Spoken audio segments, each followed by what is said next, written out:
ইন্তেকাল করার পর মাকে বাপকে মাটি দিয়ে সন্তান লাগতে জিগার আসতে পারে না, বারবার কবরের দিকে তাকায়। আল্লাহ, যে মা আমাকে এত ভালোবাসা দিয়ে, যে বাপ আমাকে পরিশ্রম করে লালন পালন করেছে, আমার সব রকমের খরচা পুরা করেছে, আজকে এই মাকে এই বাপকে কবরে রাখলাম, আমি কেমন করে যাব? যেতে পারে নাই। আত্মীয় স্বজন কি করে, তাকে নিয়ে যাওয়ার চেষ্টা করে, তারপরও চোখের পানি শুকায় না, বারবার তাকিয়ে দেখে, বারবার তাকিয়ে দেখে। কিন্তু বাপজিরা, আমার ভাইয়েরা, এই দুনিয়ার মহব্বতে আমরা পড়ে আজকে দুনিয়া দুনিয়া দুনিয়া করে আজকে সুবহানাল্লাহ এই দুনিয়াকে আমরা ভুলে আছি, আমরা ঘুমিয়ে আছি। এই জন্য কবি বলছে, আর কতদিন এ সাদের ঘুমে ঘুমাবি রে মন, আর দিনের পরে দিন কেটে যায়, দিনের পরে আর দিন কেটে যায়, তুই হলি না চাতর এ ঘুমাবি রে মন। আরে আসিলি যেদিন খালি হাতে, বলো সেদিন কে ছিল সাথে রে? আরে ভুলে আছো দিন রাতে, ভুলে আছো আরে দিন রাতে, আরে কখনো আসিবে মরণ এ ঘুমাবি রে মন। আর কতদিন এ সাদের ঘুমে এ ঘুমাবি রে মন। আরে মরার আগে মরলো যারা, ঘুম হতে জাগিল তারা রে। জোরে বলুন সুবহানাল্লাহ। আরে মরার আগে মরলো যারা, ঘুম হতে জাগিল তারা। আরে এদেরকে বলিও না মরা, এদেরকে বলিও না মরা, ইহা কোরআনের বচন এ ঘুমাবি রে মন। আর শেষ নবীজি এ দুনিয়ায় এসে ওই ঘরে হীরার গুহায় বসে রে। শেষ নবীজি দুনিয়ায় এসে ঘরে হীরার গুহায় বসে রে। আরে জিবরাইলের বুক পরশে, আরে জিবরিলের বুক পরশে, আরে করিলেন সাধন এ ঘুমাবি রে মন। আর কতদিন এ সাদের ঘুমে এ ঘুমাবি রে মন। বাবা জীবন ভাইরা, আমার জননী মারা বেটিরা বলেন, একটু মনোযোগ দিয়ে শুনুন। সন্তানকে দেখে বলছেন, হুজুর মিন্নাত পুরা করার জন্য আমার জীবিত মাকে কেমন করে কবরে নামাবো? এই জিন্দা মার উপরে কেমন করে কবরে পাটাতন বিছাবো? কেমন করে আজকে মাটি চাপা দেব? না না না না, পারবো না, পারবো না। বলছে বাবা মিন্নাত পুরা করতে হবে, যখন ওয়াদা করেছো ওয়াদা নিভাতে হবে। এই দেখেন কি করলেন, এক কদম দুই কদম করে কান্না করতে করতে চোখের পানি আজকে ঝরিয়ে ঝরিয়ে জননী মার কাছে গেলেন। মা বলছে, বেটা কাঁদো কেন, কি হয়েছে একবার বলো। বলে, মা গো মা, কেমন তুমি মিন্নাত মেনেছো আমার জন্য, আমাকে পাওয়ার জন্য, তুমি যে আজকে শেষ হয়ে যাবে। বলে, বাবা কি হয়েছে খুলে বলো। বলে, মা তুমি বলেছো আমার সন্তান সুস্থ হলে আমি 7 দিনের জন্য পৃথিবী থেকে চলে যাব।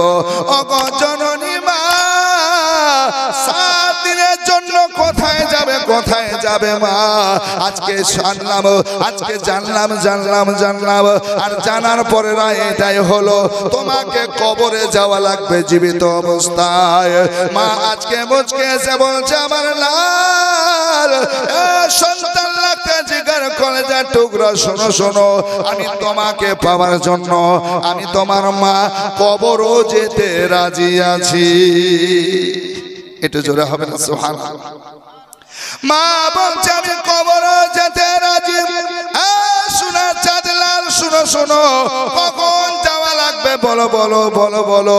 তোমার এলাকার মানুষকে বলো, যারা কবর খনন করে তাদের বলো কবরের মাটি কাটুক, কবর হয়ে যাক রেডি। আমি তোমার মা চলে যাব। আমি আল্লাহর কাছে ওয়াদা করেছিলাম, ওগো আল্লাহ আমার সন্তানকে ফিরিয়ে দাও, সন্তানকে সুস্থ করো, ছেলেকে আমার ভালো করো। ছেলে আমার যদি ভালো হয় 7 দিনের জন্য পৃথিবী থেকে চলে যাব। আমি তোমার জন্য কবরে চলে যাব বাবা, তার জন্য আমার দুঃখ নাই। জোরে বলো। আসুন বাপজিরা, আমার ভাইরা, আমার মা বোনেরা, এই মায়ের জন্য যারা কবর খনন করে, কবর কাটে, সেই মায়ের জন্য কবর বানার জন্য ওই মানুষদেরকে আপনার এলান করলো, মানুষদেরকে ডেকে নিয়ে আসলো, চলো চলো চলো আজকে কবর খনন করবে, কবর রেডি করবে। তবে আজকে কোনো জিন্দা মানুষের, আজকে মুর্দা মানুষের নাই, আজকে কবর তুমি খনন করবে, সে কবর হবে মুর্দা মানুষের না জিন্দা মানুষের। সুবহানাল্লাহ সুবহানাল্লাহ।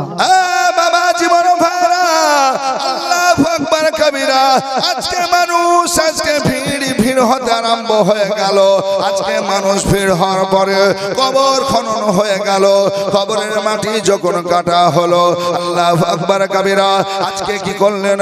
মাকে আজকে বাড়ি থেকে নিয়ে যাচ্ছেন। মা কাঁদে, বেটা কাঁদে। মা বলে বেটা রে, তুমি আজকে ভালো করে বাড়িতে থাকবে, দেখাশোনা করবে, তোমার খেয়াল করবে। মার কাঁদম ধরে আজকে সন্তান কান্না করতে আরম্ভ করেছেন। ও গো মা, আমি তোমার সন্তান কেমন করে থাকবো? কারণ আমার সমস্ত জিনিসগুলো, সমস্ত কাজগুলো, সব কিছু দেখাশোনা তুমি করতে। ও গো মা, উঠতে বসতে আমার খেয়াল করতে। আমি তোমাকে মা মা করে ডাকতাম, উঠতে বসতে। এই 7টা দিন আমি থাকবো কেমন করে?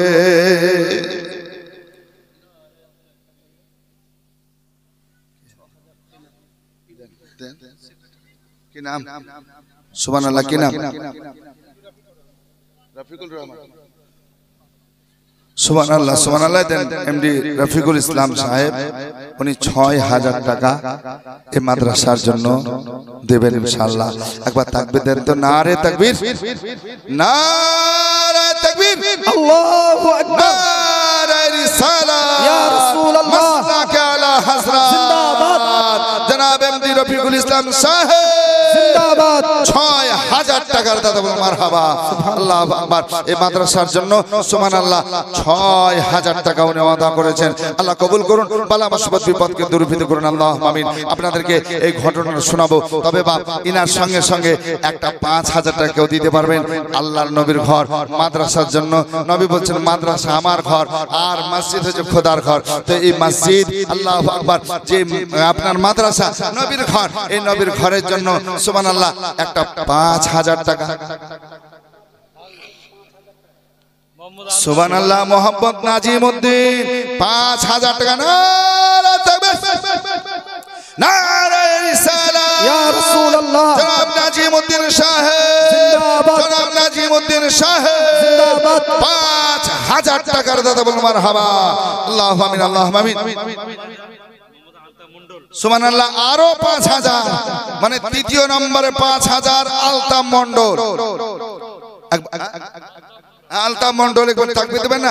নারে তাকবীর, আল্লাহু আকবার, নারে রিসালাত, ইয়া রাসূলুল্লাহ, মাসলাক আলা হযরত জিন্দাবাদ, জনাব আলতাফ মন্ডল সাহেব জিন্দাবাদ। জিন্দাবাদ। 5000 টাকার দাদা বল মারহাবা। জিন্দাবাদ। আর যে আশাতে যে নিয়াতে করেছে দান, এ দানকে কবুল করো তুমি রহমান। এ সত্তারো গফার তুমি সব চেয়ে দাতা, মাফ করে সাফ করো যত গুনাহ খাতা। আমি আদম গুনাহগার, দুয়া নাহি জানে তার জন্য দোয়া করবেন মা ফাতেমা জননী আল্লাহুম্মা আমিন। তো বাপ প্রথমে দিয়েছেন 6000, আল্লাহু আকবার, 5000 5000, তিনটা ধরিলাম 5000, আর একটা আসবে না ভাই। আল্লাহর নবী দো জাহানের বাদশা মালিক মুক্তার পয়গম্বরের চারটা খুব কাছের আপনার ইয়ার ছিল, চারজন বড় বড় সাহাবী ছিল। একদম 4 নাম্বার কেউ নাম লেখাবেন না, 5000 টাকা